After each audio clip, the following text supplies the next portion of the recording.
We're back here on Radio Row with one of our favorites, Akbar Gbajabiamila, co-host of American Ninja Warrior, author, former Raider. What else do you do? I'm rattling things off, but I know I've forgotten a few. Yeah, well, work at the NFL Network. Yes, of course. American Ninja Warrior Junior. There's a spinoff show now, kids show. But no, it's been pretty cool. This has been an impressive ride since I've left the game. I'm looking back now. 8 years, getting ready to hit 8 years on American Ninja Warrior. If you would have asked me that I'd be hosting and doing this stuff longer than I played football, I would have told you no. But this has been pretty special. Yep, and I give a lot of thanks to the Raiders because they gave me a platform in the first place. If Mr. Davis never took that chance and give me an opportunity to be a part of the Raider, I feel like my life could have been a lot different. Yeah, I mean, I guess that goes the same for a lot of us, too. Yeah, right. But looking at these Raiders, a 7-9 season, a season of ups and downs, as most seasons tend to be. But when you look at this team, they're playing meaningful, significant football in Week 17, a place where not a lot of people thought they would be. Yep. How would you categorize the 2019 iteration of the Silver and Black? Well, I think back to the very first game, and to me it was really the genesis, obviously because it was the first game, but it really set the tone for the entire season. I saw a team that came out fiery, hungry, in the midst of all of the distractions surrounding Antonio Brown, and that to me said a lot because many people know when you have that high level of attention, media attention, and that type of distraction, it could really turn a team upside down. But the way the team were able to come together and block that out and produce at a high level, I was super proud for the Raiders, and I was like, whoa, you better watch out. I was going back and forth with Marshall Faulk. I was like, man, I told you. But there was this streak. And, obviously they had their ups and downs. But then to crawl themselves out of a hole, like obviously they go down, they start losing games, we see some inconsistencies, we see some flaws, we see some things that are getting exposed, things that are still getting fixed. But kudos to Jon Gruden in keeping these guys and the Raiders into the fight to be in a position where you're looking at, like you said, Week 17, and you're fighting for a possible bid to get in as a wild card. You know how much fighting you have to do? Like, it's very easy when you get into the middle of the season and you don't have an ideal record. It's very easy to go, I'm throwing in the towel. We don't have a chance. Kansas City's going off in the AFC West and, all this other stuff going on, but they stayed true to who they were. So what I love about going into the 2020 season is that the Las Vegas Raiders are undefeated. The Raiders have never lost a game in Las Vegas. Very true. And that mindset, to me, it's a new beginning. There's something about like the new year where you just get a fresh start. Everything's new.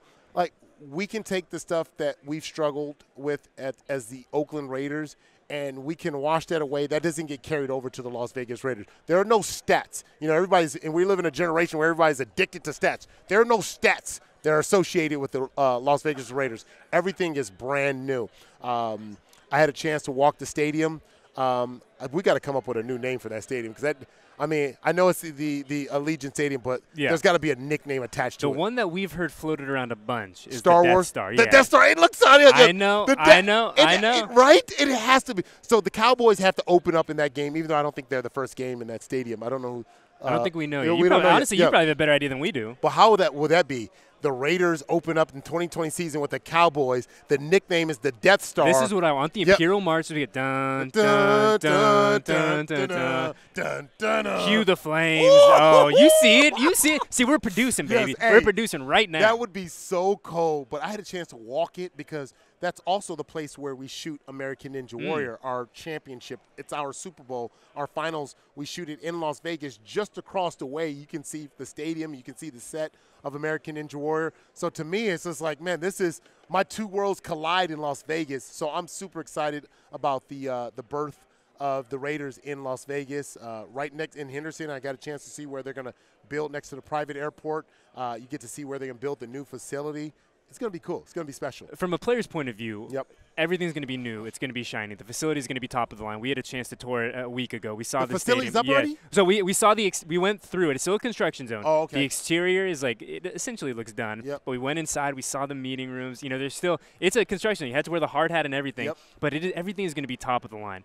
From a player's perspective, when you come in and you said there's a fresh start, it's a clean slate for everyone. When you walk into an environment that is going to be catered to everything that you need to succeed. What does that do to a mindset of a team of individuals who, look, there's no excuses now. You're going to have everything in front of you. Right. How does that kind of impact what guys are going to do and how they're going to be able to come to work every day? I think it changes the mindset completely. And I'll be honest, and I'm not saying this to poo-poo on the Raiders, but I've had the ability now as analyst for the NFL Network to go to different facilities.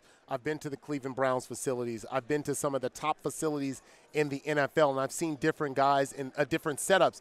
And you look at their setup and you go, wow, like you can see why a certain team is successful because of the kitchen setup and the nutritional setup. They're put in a position to succeed. They're put in a position to succeed. And if you look at the Raiders facility, it is an older facility, the one set up in Alameda. Yes, they built a new weight room facility, but now to have a brand new facility, bigger locker room, stuff that cater to the modern athletes and all the stuff that they're into, it gives you a place. It feels good. It's like Deion Sanders said a long time ago. You look good, you play good. You play good, you get paid good, you know.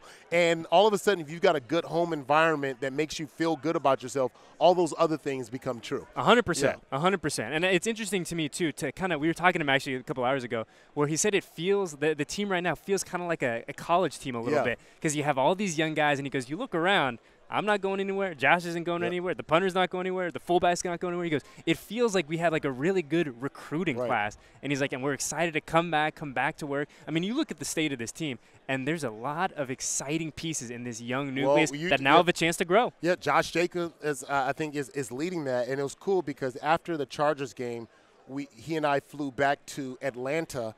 He was going to do the ESPN game day because Alabama was playing somebody or whatever. But just talking to him, you get it. Like, this is a good kid. He's a level-headed kid. He understands. And Jon Gruden has really put him in a position to succeed. There's really no stopping a Josh Jacobs. And then you start to develop the pieces on the outside that helps complement the run game. I think it's going to be a pretty cool special way to see them going into the 2020 season. You know, one thing I'm curious, I want to pick your brain about. We've tried all season, since Josh came into the building, on a way to describe how he runs. Yep. And I hate playing the comparison game, but we're going to play it nonetheless. But we're like, oh, he's got a little bit of Barry Sanders, a little bit of Emmitt Smith, a little bit of whoever. But we haven't been able to lock down a guy that he really reminds us of. Your NFL football knowledge is far exceeds ours. Is there, when you look at Josh, is there a guy that he kind of reminds you of in any way? Yeah, you know who he reminds me of? Josh Jacobs. Bang. He reminds me of Josh Jacobs. His style is it's a combination of molding. It's a combination. What is this Louisiana term?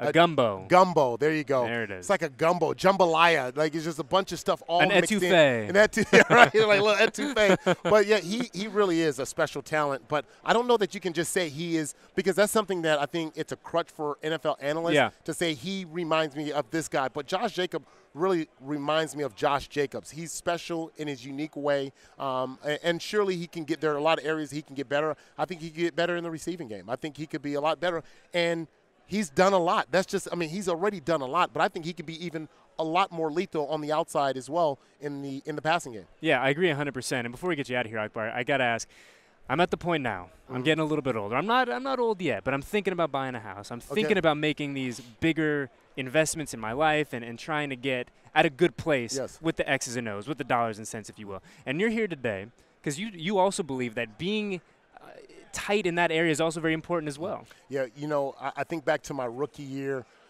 when I wanted to buy a house. I said, hey, man, I got to buy a house. And this is me coming out of college thinking about, hey, I want to be responsible. And I get to, you know, I'm making good money at the time as a rookie. I'm making $225,000 as a rookie. And I'm thinking I want to buy a house.